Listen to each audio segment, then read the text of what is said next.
एक मंदिर बन रहा था।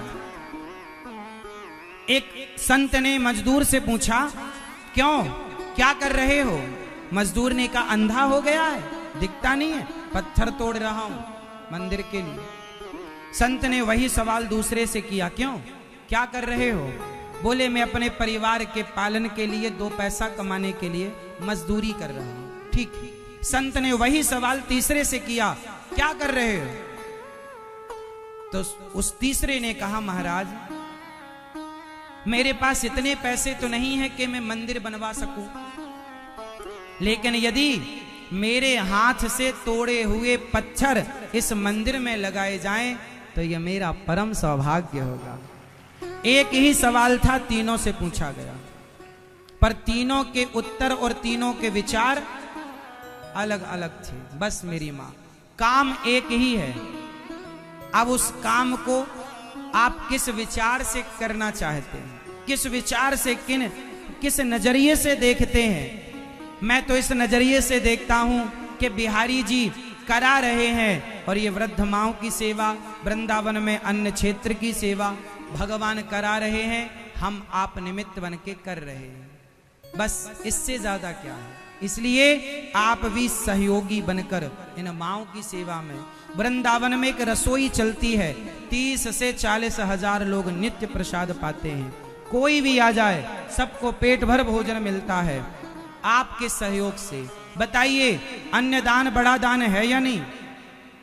साधु संत भजन करने वाले जब भोजन करते हैं, आशीर्वाद देते हैं, हम क्या किसी को दे सकते हैं? यदि इस शरीर से कुछ अच्छा हो जाए तो हो जाए, वरना देखो ये जिंदगी कैसी है, आइसक्रीम की तरह। या तो आइसक्रीम को आप टेस्ट ले लो आइसक्रीम का, वरना वेस्ट तो होनी ही है। आइसक्रीम का या तो आप टेस्ट ले लो, वरना क्या होगी, वेस्ट हो जाएगी। ये शरीर, ये जिंदगी आइसक्रीम है। या तो इस शरीर से कुछ भला कर लो, वरना वेस्ट तो होना ही है। ये शरीर तो चिताओं में एक दिन जलेगा ही। कुछ अच्छा करके चले, भला करके चले। अपने बच्चों के बारे में सब सोचते हैं, चिड़िया भी सोचती है, लेकिन आप मेरठ वासियों से और देशवासियों से और भक्तों से कहना है, अपने बारे में सब सोचते हैं, थोड़ा उन माओं के बारे में और वहां की सेवाओं के बारे में आप सोचिए, और वृंदावन की इन सेवाओं से अपने आप को जोड़िए, ताकि आपके द्वारा वहां पर ये सेवाएं निरंतर सुचारू रूप से चल सकें। और मैं आप मेरठ वासियों को निमंत्रण देता हूं, वृंदावन आकर पहले अपनी आंखों से वहां की सेवाओं को देखो। जो हम कह रहे हैं वो सही है या गलत है, अपनी आंखों से पहले वहां देखो, फिर आकर के आप सहयोग करो। मेरे कहने पर बिल्कुल मत सहयोग करना, आप अपनी आंखों से पहले देखो जो कह रहे हैं वो वहां है या नहीं। ये दास अनिरुद्ध झूठ नहीं बोलता, क्योंकि मुझे भी ईश्वर को मुंह दिखाना है। फिर भी आपको अपने आंखों पर ही विश्वास करना चाहिए, ऐसा मैं कहूंगा आपसे। गोपियां आईं, भगवान ने सबका बहुत स्वागत किया। गोपियों से कहा, जाओ, पति को छोड़कर कभी नहीं आना चाहिए, पति परमेश्वर है। तो आज से कितनी स्त्रियां अपने पति को भगवान मानेंगी?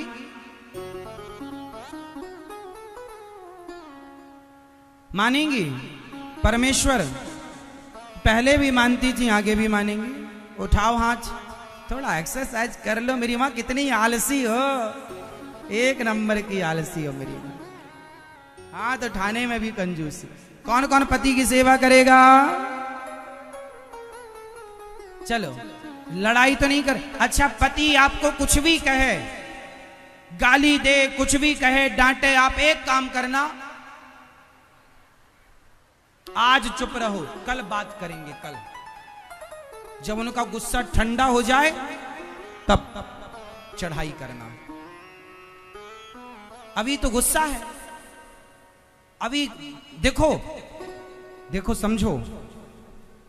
आप लोग जानते होंगे, जब लोहा गर्म होता है ना, तभी उसमें हथौड़ा मारा जाता है। बोलो हाँ। मतलब समय पर यदि काम किया गया तो उसका परिणाम आएगा, यदि अनुकूल समय पर नहीं किया। अब जैसे खेत में बढ़िया माटी हो गई है, फसल बोने का सीजन आ गया, अब किसान तब ना बो के गलत समय पर बोए तो फसल होगी? एक टाइमिंग होती है। क्या होती है? जोर से। टाइमिंग। बीज बोने की टाइमिंग होती है। किसान कब बोएगा? यदि उस टाइम पर नहीं बोया, यदि 10 दिन लेट हो गया तो खेत सूख जाता है, फिर पानी चलाओ, फिर जुताई करो, मतलब वो लेट हो गई फसल आपकी। तो टाइमिंग चाहिए। उसी तरह आपके पति की, आपने पति गुस्से में बोल रहा है और आपने यदि बोल दिया, ये टाइमिंग गलत है। आप बोलना, पर पहले सही टाइमिंग आने, सही वक्त का इंतजार करना, क्योंकि जिसने धैर्यता से सही वक्त का इंतजार किया उसकी विजय सदा होती है। थोड़ा धैर्यवान बनो और सही वक्त का इंतजार करो। सही वक्त का इंतजार। तो आज से कितनी माताएं सही वक्त का इंतजार करेंगी? और पति गुस्सा है तो आज तुम बोल लो जो बोलना है, सो जाओ खा पी के, सवेरे बात करेंगे जब तुम्हारा भूत उतर जाएगा। सही है? शांति से बात करना, उसके गुस्से की वीडियो बना लो, बताना कल देखो तुम ऐसे भौंक रहे थे कुत्तों की तरह, कुत्ता महाराज लग गए थे कल तुम्हें। जैसे किसी को नहीं देवी चढ़ जाती है, ऐसे ऐसे कुत्ता चढ़ गया है। थोड़ा इंतजार। और पुरुषों को अपनी पत्नी का क्या करना चाहिए? आप क्या करेंगे अपनी पत्नी का? आदर सम्मान। स्त्री को क्या मानेंगे? जोर से आप बताओ, पीछे वाले भैया आपसे पूछ रहे हैं, आपसे हाँ, नहीं आपके पीछे। क्या मानेंगे पत्नी को? धर्म पत्नी? धर्म पत्नी तो है, मानना क्या है? क्या मानोगे? हा? लक्ष्मी। आज से आपकी पत्नी लक्ष्मी। और पत्नी कहां आपकी? आपके लिए नारायण। तो दोनों क्या हो गए? लक्ष्मी नारायण हो गए। ऐसे गृहस्थी चलती है। तो आज से स्त्रियां नारायण मानेंगी और पुरुष लोग, सारे पुरुष, आप अपनी पत्नी को क्या मानेंगे? लक्ष्मी। और सदा आदर। पत्नी को सताओ मत, रुलाओ मत, और नारी पर कभी हाथ ना उठाओ। भीष्म पितामह मर गए पर स्त्री पर हाथ नहीं उठाया, शिखंडी आ गए सामने, आप सबको पता, ठीक है ना? इसलिए हमारे यहां स्त्री पर हाथ नहीं उठाया जाता। हाँ, थोड़ा समझो, शास्त्रों के गंभीरता को बनाए रखो।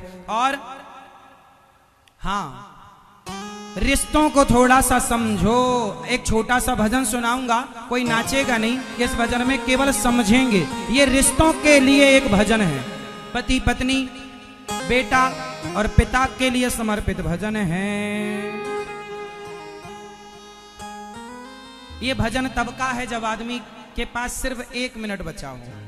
सोचो कि आपका सारा समय खत्म, ओनली 1 मिनट बचा हो, और यमराज जी सिर पर खड़े हो के चलो चलो चलो चलो चलो, और 1 मिनट बचा हो, तो आप उस 1 मिनट का क्या करेंगे? जरा मुझे बताओ। जरा कल्पना करो कि आपका पूरा समय खत्म, 1 मिनट बचा है, क्या करेंगे आप? इसलिए प्रत्येक मिनट को आखिरी मिनट मानकर व्यवहार करना चाहिए। पता नहीं कौन सी श्वास अंतिम श्वास हो। इसलिए अच्छा व्यवहार, अच्छे से बोलो, अच्छे से रहो, प्यार से रहो। पत्नी अच्छे से रहे, पति पता नहीं कौन सी रात अंतिम रात हो, कौन सा मिलन अंतिम हो, कौन सी हंसी अंतिम हो, कौन सी बात अंतिम हो। इसलिए अच्छे से रहा करो। एक पत्नी मेरे पास आई, रोने लगी, महाराज जी मेरे पति चले गए। मैंने समझाया, बोली मुझे दुख इस बात का नहीं है कि पति चले गए, तो क्या दुख है? बोले जिस रात उन्हें अटैक आया उसी रात मेरा उनसे झगड़ा हो गया था, जरा सी बात पर। रोज मैं पांव दबाती थी, भोजन कराती थी, आज गुस्से में ना पांव दबाया ना भोजन कराया, पता नहीं क्या हो गया। सारी जिंदगी का ये दुख बना रहेगा कि मैंने क्यों जरा सी बात पर झगड़ा, लड़ाई, गलती किसकी थी मायने नहीं रखता, पति की थी या पत्नी की, नो प्रॉब्लम, पर ये रात आखिरी हो गई। पश्चाताप बना रहेगा कि क्या कहने वाले थे वो उस रात, कुछ बोलते, तसल्ली होती, चलो कुछ कहा था, प्यार की बातें हुई, मैंने खिलाया पिलाया था, न भोजन करा सकी। इसलिए जीवन थोड़ा है मेरी माँ, पता नहीं